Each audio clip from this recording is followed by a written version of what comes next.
केंद्र सरकार का अध्यादेश अरविंद केजरीवाल को सपने में भी डराने लगा है। डर इतना कि बार बार अध्यादेश को पढ़ रहे हैं और नई नई बातें बता रहे हैं। अब उन्होंने खुद ये कह डाला कि दिल्ली की सरकार तो खत्म हो गई है। अरविंद केजरीवाल ने कहा कि केंद्र नए अध्यादेश के जरिए न सिर्फ सुप्रीम कोर्ट के ट्रांसफर पोस्टिंग वाले फैसले को पलट दिया, बल्कि सरकार को लगभग खत्म कर दिया। उन्होंने कहा कि अध्यादेश को जितना पढ़ रहे हैं उतनी नई नई बातें सामने आ रही हैं। मतलब ये कि अरविंद केजरीवाल ने खुद ही अध्यादेश को अभी तक ठीक से समझा नहीं और पूरे देश में घूम घूम कर विपक्ष से समर्थन मांगने लगे। अरविंद केजरीवाल ने कहा कि सेक्रेटरी को मंत्री का बॉस बना दिया है और चीफ सेक्रेटरी को कैबिनेट के फैसले को कानूनी या गैर कानूनी बताने का अधिकार दे दिया है। केजरीवाल ने कहा कि दिल्ली में एक प्रयोग हुआ है और यदि इसे नहीं रोका गया तो सभी गैर भाजपाई सरकारों के लिए ऐसा अध्यादेश आएगा। उन्होंने कहा कि इसलिए 140 करोड़ लोगों को एक साथ इसका विरोध करना चाहिए। केजरीवाल ने कहा कि इसके साथ कुछ प्रावधान जनता के सामने नहीं आए हैं। उन्होंने कहा कि इसमें 3 ऐसे प्रावधान डाले हैं जिससे दिल्ली सरकार लगभग खत्म हो जाती है। इसमें उन्होंने लिखा कि यदि कोई मंत्री अपने सेक्रेटरी को आदेश देगा तो वह डिसाइड करेगा कि मंत्री का आदेश लीगली ठीक है या गलत।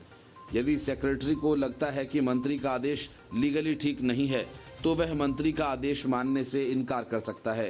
ये दुनिया में पहली बार हुआ है जब सेक्रेटरी को मंत्री का बॉस बना दिया। अरविंद केजरीवाल ने 2 उदाहरण देते हुए कहा कि विजिलेंस सेक्रेटरी को सौरभ भारद्वाज ने वर्क ऑर्डर दिया। विजिलेंस सेक्रेटरी ने खुद को दिल्ली सरकार में इंडिपेंडेंट अथॉरिटी घोषित कर दिया। एक और केस के अंदर एक जगह झुग्गियां टूटी। जो हमारा दिल्ली सरकार का वकील था उसने बहुत कमजोर दलीलें दी। लगा कि वकील दूसरी पार्टी से मिला हुआ है। मंत्री ने आदेश दिया कि अगली सुनवाई में हमें कोई अच्छा सीनियर वकील हायर करना चाहिए। सेक्रेटरी फाइल पर लिखती है कि वकील हायर करने का अधिकार सेक्रेटरी का है, मंत्री मुझे आदेश नहीं दे सकते हैं। आपका आदेश गैर कानूनी है, ऐसे कैसे चलेगा? अब तो हर सेक्रेटरी ये तय कर रहा है कि कौन सा आदेश कानूनी है। दिल्ली के मुख्यमंत्री ने एक अन्य प्रावधान का जिक्र करते हुए कहा कि चीफ सेक्रेटरी को पावर दे दी गई है कि वह डिसाइड करेगा कि कैबिनेट का कौन सा फैसला कानूनी है और कौन सा गैर कानूनी। कैबिनेट सुप्रीम होती है। जैसे देश की कैबिनेट सुप्रीम है, राज्य की भी सुप्रीम होती है।